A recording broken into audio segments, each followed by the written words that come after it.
Welcome to the show, everybody. This is Direct Sports Daily. I'm your host, George Bennett. And today we're going to be talking about 5 teams I expect to disappoint. Now, yesterday I gave you my top 5 teams I expect to surprise. This is the opposite end of the spectrum. If 5 teams are going to be making the playoffs next season that didn't last year, they didn't expand the playoffs, so guess what? Some teams are going to have to miss out. And these are the 5 teams I expect to do so. First, let's start with the Kansas City Chiefs. Now, I alluded to it a bit yesterday. I think the Kansas City Chiefs are in a bit of tank mode. It seems like their offseason moves, they wanted to keep the defense intact. They kept Dontari Poe. They kept Eric Berry. However, they got rid of Jeremy Maclin, a solid piece of that offense and their leading wide receiver. They let Jamal Charles walk in free agency. Not that I don't think he would have made much of a difference in given his age and his injury history, but I don't really see anything out of the Kansas City Chiefs that really gives me reason to get excited about that ball club. It's like I don't see Alex Smith taking a step forward next season. I feel like he is what he is at this point. He's a guy who is gonna dink and dunk you to death. Never really gonna go downfield too much. Gonna just manage the game and try not to turn the ball over. And he fits Andy Reid's system well, but I don't see that being an explosive offense. Spencer Ware has never been a guy who necessarily excited me, or Sharkandrick West. And for those two to be your lead backs going into this season, that kind of scares me. However, you do have Travis Kelce and Tyreek Hill. Tyreek Hill, I don't think is going to be the dynamic playmaker a lot of people think he's going to be. He's got some speed, some acceleration. He can make big plays, but I feel as if his big games are few and far between. So I don't think he's a game-changing talent on offense. Travis Kelce definitely is at the tight end position, but how many times is Alex Smith truly going to be putting the ball in the air? And tight ends already experience such a small portion of the targets. Although Kelce is one of the tight ends that gets more targets than the average, he's still at the end of the day a tight end whose name is not Rob Gronkowski. So that's what I expect out of the Kansas City Chiefs. The defense is going to be what it is. One of the best in the NFL, and you probably look at them, the Texans, the Vikings, as some of the best defenses in the league.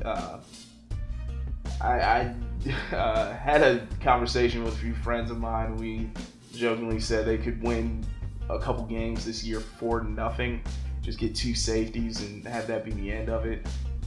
But I don't see that offense being very prolific, even though that's Andy Reid's calling card, which has always been strange to me, that the Chiefs have never been sort of an offensive juggernaut, despite the fact that's what Andy Reid does. He's sort of part of that West Coast family tree, coming from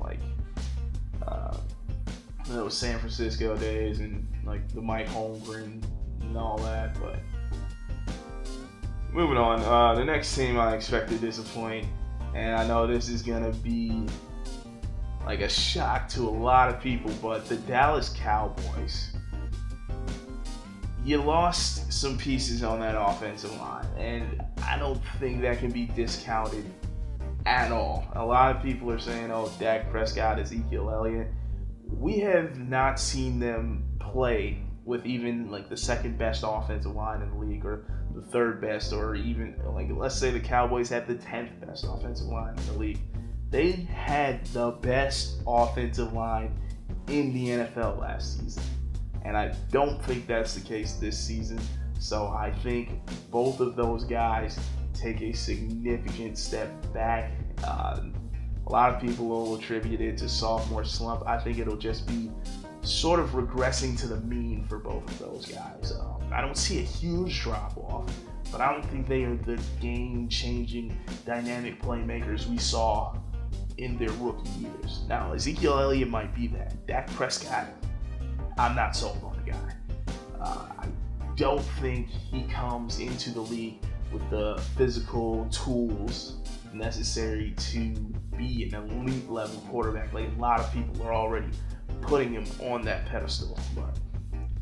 And I don't think the loss of Jason Witten can be discounted at all either. Like Jason Witten was a great blocker, a veteran pass catcher, knew how to do a lot of different things that don't necessarily show up on a stat sheet.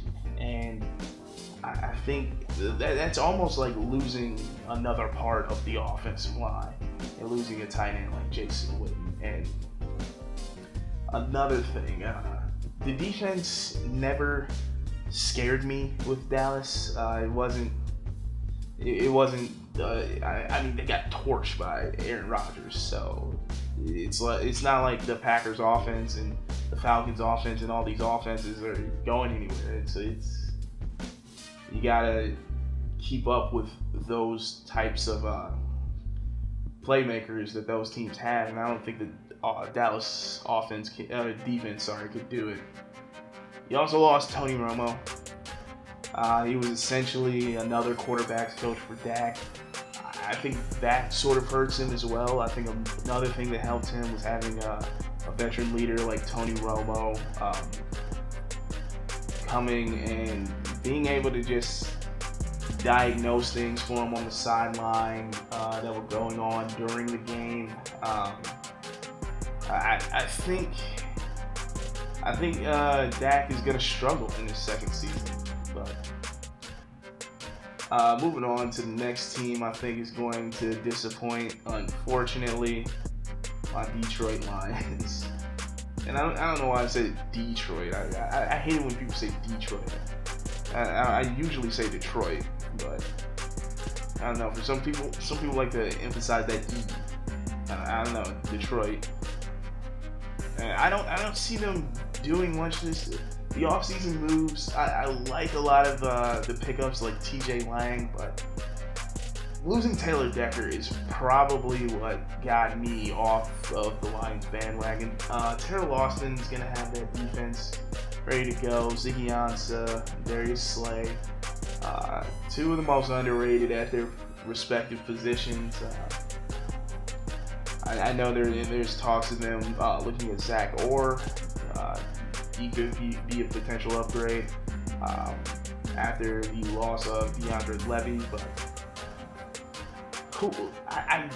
This offense is way too dependent on Matthew Stafford, and I don't understand why they didn't make more of an effort to go out and get more of a better veteran backup than Dan Orlovsky.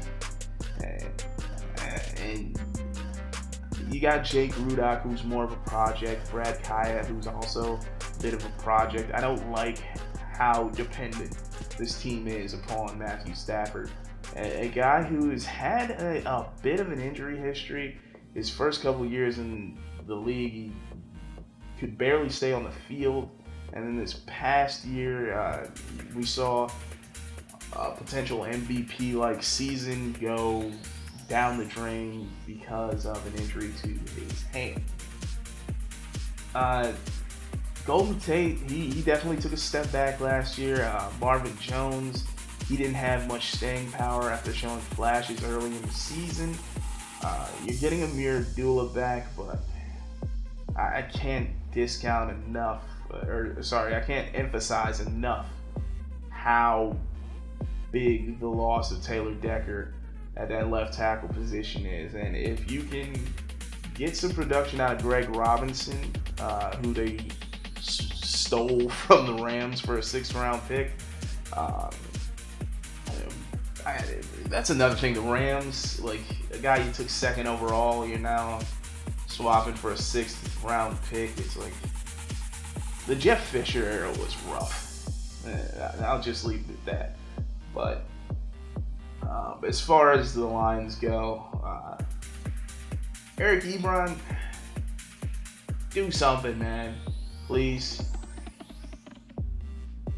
But on to the next team I think is going to disappoint some people, and that's the Houston Texans. I just don't see it with the Texans. I think they're going to spend a little too much time with Tom Savage at quarterback, and that's going to hinder the development of Deshaun Watson. I think if you're the Texans, you go for it.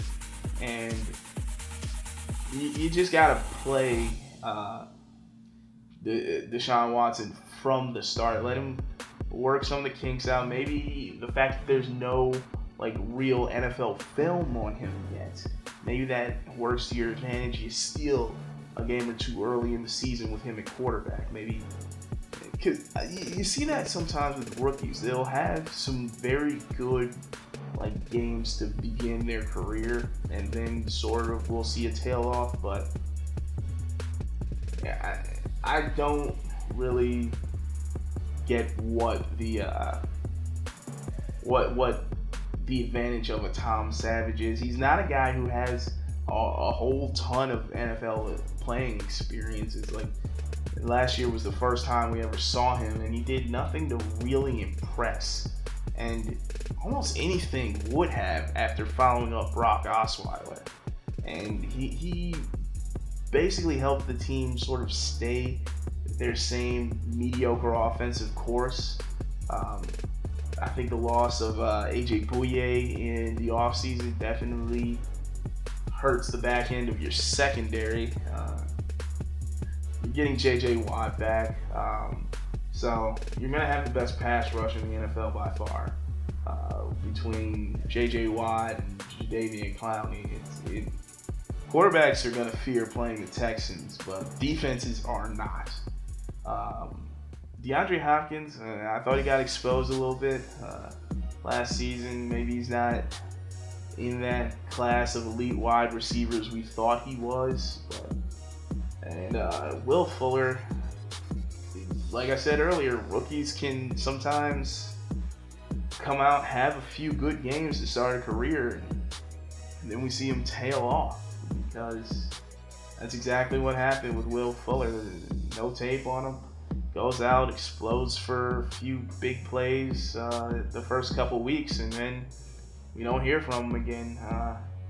A historically bad offense in Houston last season. They were lucky to be able to get rid of Brock Osweiler, but that's another team that will more than likely disappoint. And the final team I expect to disappoint next season is the Pittsburgh Steelers. Now, the only reason the Pittsburgh Steelers might prove me wrong and make the playoffs next season is that their division's probably the weakest in the AFC. So there's not a whole lot that scares me about that division. I can see the Bengals bouncing back though and making the playoffs and doing what Marvin Lewis coach teams do best, and that's lose in the first round of the playoffs.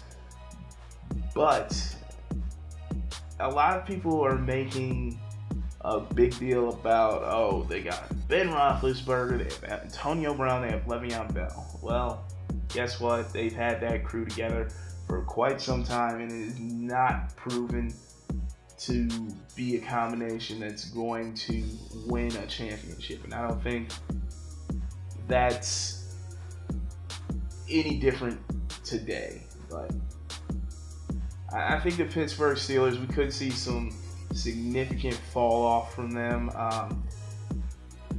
They went and added Juju Smith-Schuster to that receiving core. I don't see that, I don't think anyone's scared of that unless your name is Sammy Coates. Because I don't think the offense is necessarily the biggest issue with the Steelers, although It certainly was in their playoff game against the Kansas City Chiefs. So I think the Steelers are mostly at this point a lot of flash and not a whole lot of substance. And I think I've said it before on the show. There's a reason Ben Roethlisberger was considering retirement. You don't do that when you think you have a team that could potentially compete for a title. And I think he sort of knows that. Especially like there's a guys a lot older than him still playing. So those are the 5 teams I think are going to disappoint: the Steelers, the Lions, the Chiefs. Who else did I even say? I don't remember. The Cowboys, and I don't know. It was the Texans. That's who the 15 was. Can't believe I forgot that quick. I want to thank everybody for watching and listening. This has been Direct Sports Daily. I've been George Bennett, and I'll see you next time. And if you liked that video, check out some of our others. And to keep up with all the latest uploads from Direct Sports Daily, hit the subscribe button.